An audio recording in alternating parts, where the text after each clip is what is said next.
State of Affairs welcomes State Assemblyman Michael Patrick Carroll, who after 24 years in the state legislature is not running for re-election because, Assemblyman? It gets old after a while, you know. It's time to let someone else carry the weights, you know.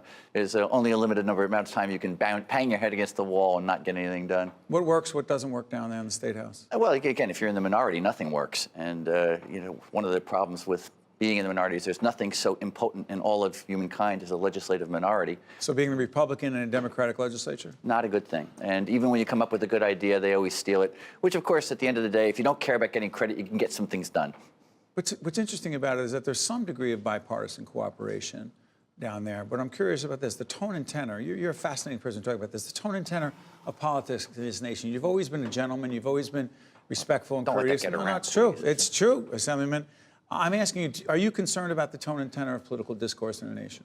More so in your end of the field. On the media side? Media side. Talk about that. Well, because you see, when you go down there, I mean, you served, you know, it's like you're always I served for half a minute, one term. But everybody was down there. They were always polite. Always. And they treat you like I've never met a speaker or a Senate president who was anything less than a gentleman or what have you. The governors have always been perfect in terms of their tone and tenor. Or in Speaker Sheila Oliver's case, a perfectly classy woman. Great lady. And yes. She and I got along very well. I had some bills I was working on with her. Nice lady. That's what I'm saying about you. You can't like what's going on right now. Well, again. By the way, why are you putting it on us? Oh, it's you know, because the old line, if it bleeds, it leads. You know, the idea is everything is the latest Twitter storm or what have you, and that's not what policy should be about. Policy should be boring. We should be anonymous in more or less, because you shouldn't have I guess the media storm over personalities. It should all be about ideas. Is that all about us? By the way, hopefully you're separating public broadcasting from that. but here's the other part of this. To what degree, because you have been supportive of President Trump. Well, somewhat. And policy-wise, yes. Policy-wise, yes. But tone-wise, no. Again, think what you will about President Obama or President Bush or President Reagan or their policies. Every one of them played the role. I'm not inclined to believe that Donald Trump plays the role the way he should play the role, or the way a president should play the role. That's very popular amongst such people. I happen to believe that politics should be a little bit more idea-based. I've often said, so I'll quote myself, that any idea that can be expressed in 140 characters is probably not worth expressing. And on Twitter, right? On Twitter, and so I'm not wholly happy with his tone. I'm sure not happy with people attacking people in restaurants, or what you see with people. Sarah Huckabee Sanders just going to have a restaurant in McConnell, right? Cat tip last night, you know, or 2 nights ago in New York. It's the tone and tenor. I mean, I think that's why Rodney left, is because Rodney Frelinghuysen, member of Congress, a first-class person. And remember, his father was there, Dick Zimmer was there, Jim Cotter was there, Millicent Fenn was there. All these very genteel, soft-spoken people who believed that service was its own reward. And they wanted to debate the merits of an issue, one way or the other. And yeah, but that's true. But now in a good way. True that. But now you find, you know, every week you got 25 or 30 people yelling at your doorstep, and that's not conducive. Are you tired of that? I mean, but you're also hold on. Are you? Unless I have this wrong, are you running for a different office? I may run for surrogate. That's what I'm looking at right now. But remember, that's more or less an administrative role. That's where you can serve, do a desirable thing. Remember, service is, as you know, is a necessity. That's what you have to do in life, whether it's elective politics, whether it's military, what have you. You've got to serve. Right. That's an administrative role. It's not the kind of partisanship that you'd see. And it's what I do. I actually, as a lawyer, do that kind of work. Right. So it's an opportunity to serve the people without being involved in the kind of nonsense you see on the streets. You've been always consistently concerned about fiscal policies, and we'll talk about that in a second. But you were the only no vote in the State Assembly for the equal pay. Nope, one of two. One of two. I apologize. That is not fake news. It's just a mistake. Jay Weber's the other one. Jay Weber, I heard about that in a campaign against Mikey Sherrill. That's another story. You were one of two votes that were a no vote on what is called the Equal Pay for Equal Work bill in the state of New Jersey. You said? I said that's a lie, because it's not an equal pay for equal work bill. It's what they call a comparable worth bill.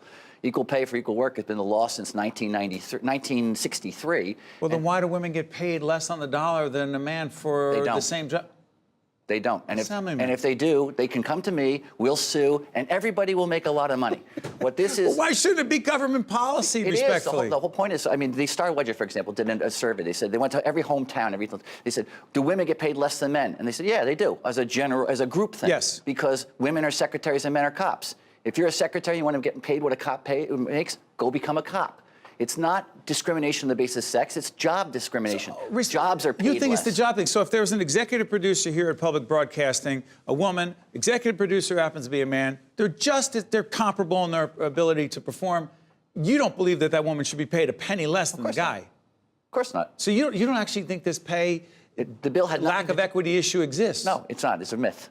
Wow. Basically the whole thing is a groupthink myth. Is that the fact that again, you go to a municipality and you find that the women are paid less than men. Well, the women are Board of Adjustment secretaries. The men are firefighters. If you want to make what a firefighter makes, go become a firefighter. Legalizing marijuana, you say? Absolutely. Absolutely. I'm the sponsor of the bill. You just had one of your colleagues here who said it's a terrible idea connected to the opioid crisis and said, you can't send that message to kids. You say? Baloney. Because? Because it has nothing to do with one another. If people want to use marijuana, they should be free to do so. Absolutely. I have a bill in that would just simply eliminate the word marijuana wherever it appears in the statutes. Simply say it's not a government issue. We should treat it like we would treat tomatoes. Don't you think we're sending the wrong message sometimes to kids about drugs? Criminalizing something, if it's a social problem, is not a good scenario. How many lives have we ruined by having people pop for mere possession? Now they can't get a college loan. They can't join the military, what have you. It's a silly rule. If you want to go after a thing that's killing people's lives, go after alcohol. It's what's worse. You are, some might say before I let you out here, you're more of a libertarian than you are a traditional Republican. I think you and I had that discussion about 8 years ago. Yes, I plead guilty to that. And you wear that as a proud label, don't you? I don't believe, I got involved in politics because I don't like people who are telling me I must do things I don't want to do or preventing me from people. The less government does, the better? The less government. Thomas Jefferson, the government's the best, the government please. Well, in spite of everything you just said, Assemblyman, on behalf of everyone in this state, particularly in the broadcasting community, I want to thank you for your 24 years of service in the state legislature, whether you like government or not. That's, somebody's got to do it. Thanks so much. Appreciate it. I'm Steve Adubato. That's it for this edition of State of Affairs. So let's continue the conversation on Twitter, @SteveAdubato. See you next week. Thank you, Assemblyman, for 24 years. State of Affairs with Steve Adubato is a production of the Caucus Educational Corporation, celebrating over 25 years of broadcast excellence. State of Affairs with Steve Adubato is brought to you from the Agnes Veris NJTV studio at 2 Gateway. Funding has been provided by Choose New Jersey, the Turrell Fund, supporting Right from the Start NJ, NJIT, New Jersey Sharing Network, Keystone Mountain Lakes Regional Council of Carpenters, New Jersey Resources, and by Adler Aphasia Center,